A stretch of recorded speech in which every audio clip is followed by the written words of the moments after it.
kutoa matokeo rasmi baada ya zoezi la uchaguzi kuanza toka tulipoanza hatua za awali, na sasa siku ya leo tunahitimisha rasmi zoezi la kutangaza washindi wa nafasi ya ubunge kwa jimbo la Ndanda na Ulindi. Naanza na jimbo la Ulindi.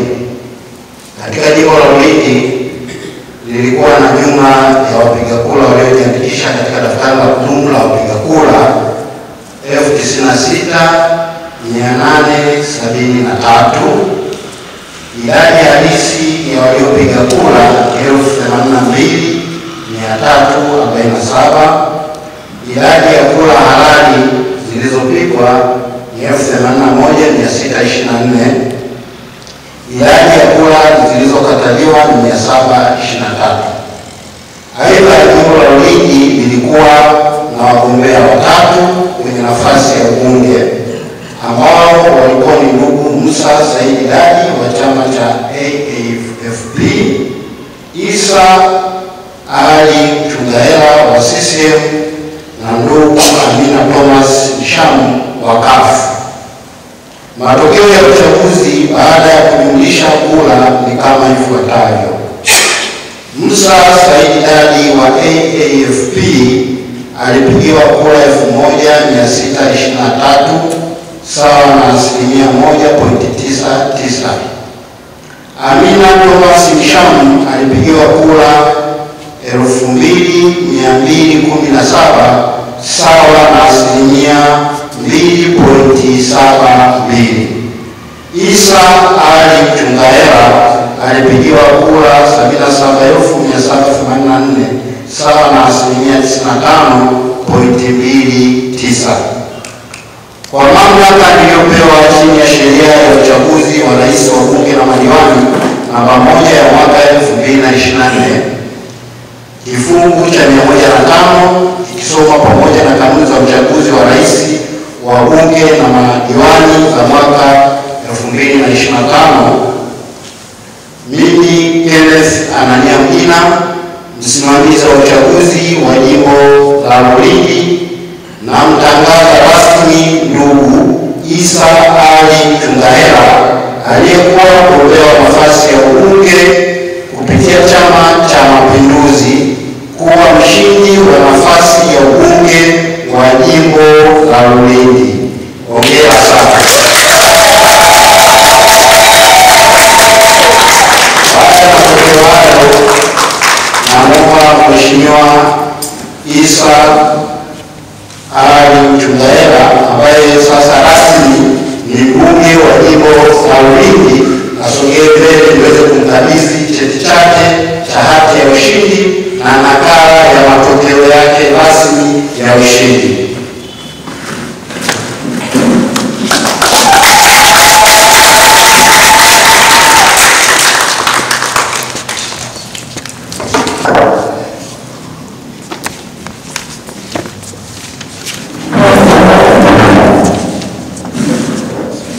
CCM oye!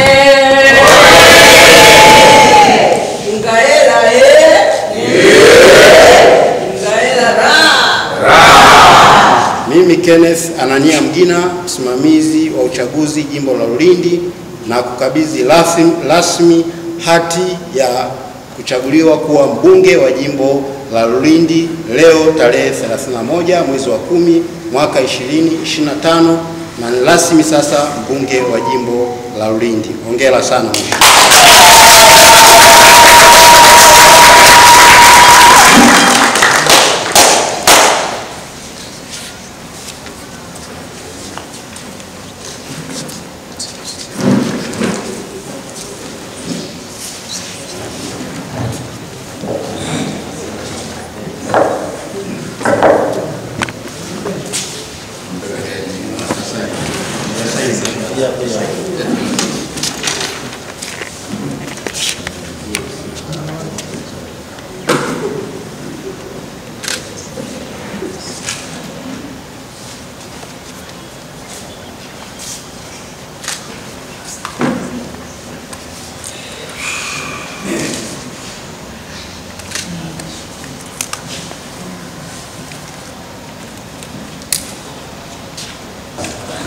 Ndugu wananchi wa jimbo la Ndanda, kama nilivyosema kwa majina, naitwa Kenneth Anania Mgina, ni msimamizi wa uchaguzi jimbo la Ndanda. Nipo hapa mbele yenu kwa ajili ya kutoa matokeo rasmi ya ubunge wa jimbo la Ndanda. Katika jimbo la Ndanda lilikuwa na jumla ya wapiga kura waliojiandikisha katika daftari la kudumu la wapiga kura 128,464. Idadi halisi waliopiga kura ilikuwa ni 94,515. Idadi ya kura halali zilikuwa 93,232. Idadi ya kura zilizokataliwa ni 1,283. Aidha, jimbo la Ndanda lilikuwa na mgombea pekee ndugu Faraji Buriani Nandala wa Chama cha Mapinduzi. Alipigiwa kura za ndio 93,214 sawa na 99.98, na kura za hapana zilikuwa 18 sawa na 0.02 ya kura zote halali. Kwa mamlaka iliyopewa chini ya sheria ya uchaguzi wa rais wa bunge na madiwani namba 1 ya mwaka 2024 kifungu cha 105 ikisoma pamoja na kanuni za uchaguzi wa rais wa bunge na madiwani za mwaka 2025,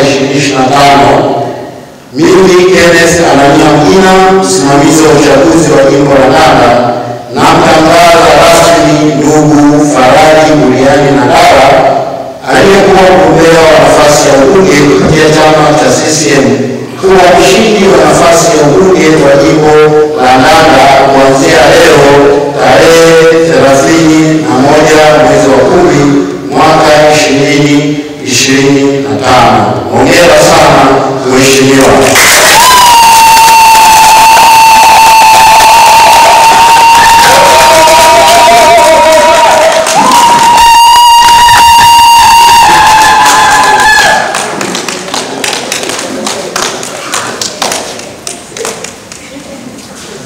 Baada ya matokeo hayo, naomba rasmi mkabidhi cheti chake cha ushindi na nakala ya matokeo.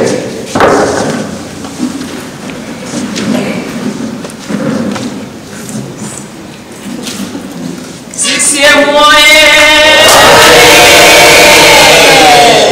Hongera sana mheshimiwa. Asante sana. Mimi Kenneth Anania Mgina, msimamizi wa uchaguzi jimbo la Ndanda, na kukabidhi rasmi hati ya ushindi ya ubunge wa jimbo la Ndanda leo tarehe 31 mwezi wa 10 mwaka 2025, na sasa umekuwa mbunge rasmi wa jimbo la Ndanda kuanzia leo. Asanteni sana.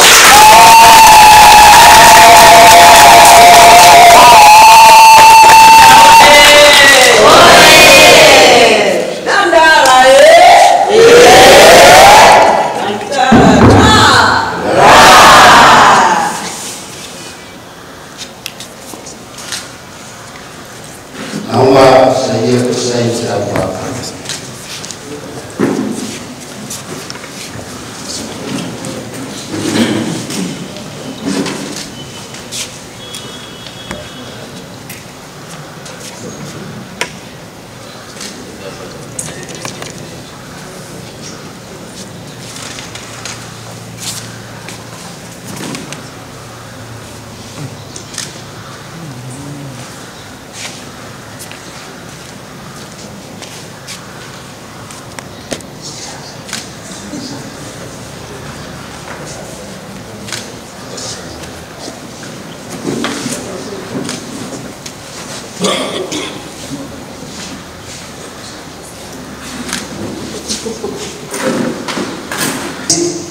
Kwanza tunapenda kutoa shukrani za dhati kabisa kwa vyama vya siasa ambao walishiriki katika zoezi hili.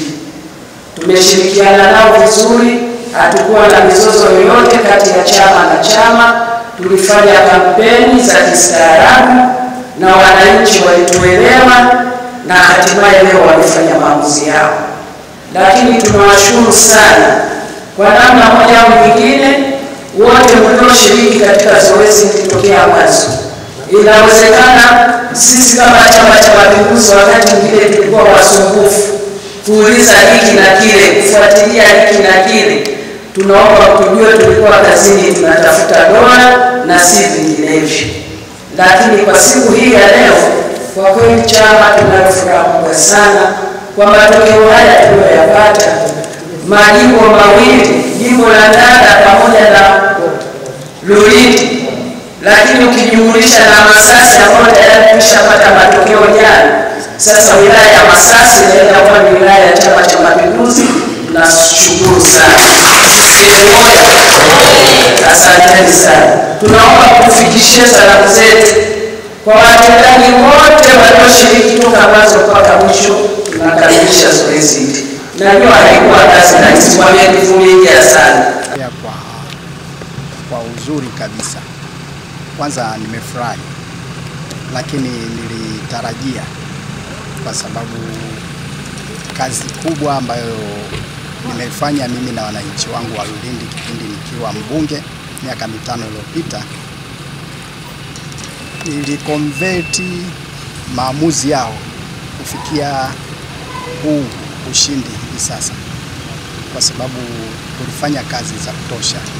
Lakini wewe kama mwandishi wa habari bila shaka pia umeshapita maeneo kadhaa ya jimbo la Lulindi na umeshashuhudia maendeleo makubwa yaliyofanyika kwa kipindi cha mwaka 2020 mpaka 2025. Unaweza kuwa shahidi.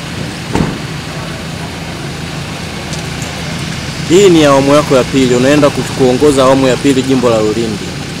Vipi vipaumbele vyako vya viwili vitatu vya kwanza mara tu unapoenda kuanza utawala wako kwa awamu ya pili? Vipaumbele vyako. Kwanza, kipaumbele changu cha kwanza ni kukamilisha miradi yote ambayo nilishaianza haijakamilika, na miongoni mwa miradi hiyo ni pamoja na mradi wa maji wa Mbangara wenye thamani ya takriban shilingi bilioni 17.5. Mradi ule ulikuwa haujakamilika mpaka sasa hivi. Tumefanya jitihada za kutafuta pesa huku na huku. Kwa bahati njema tumeshapata mfadhili ambaye amezungumza kwamba atashughulika na huo mradi. Lakini pili, nitaingia katika sekta ya madini. Nayo yenyewe nilianza mwanzo, lakini tulikuwa hatujafika mbali sana.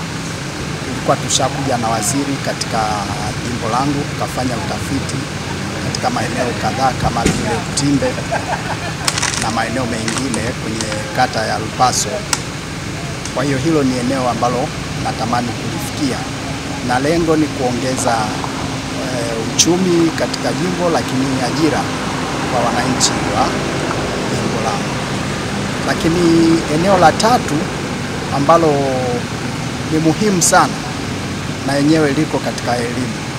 Elimu bado katika eneo la elimu ya shule za msingi kutakuwa na jitihada kuendelea kupambana kumalizia maboma, lakini hali kadhalika na kujenga shule chakavu ambazo ziko nyingi katika jimbo langu. Tumeanza kufanya hiyo kazi kwa kasi sana, lakini tutaendelea nayo.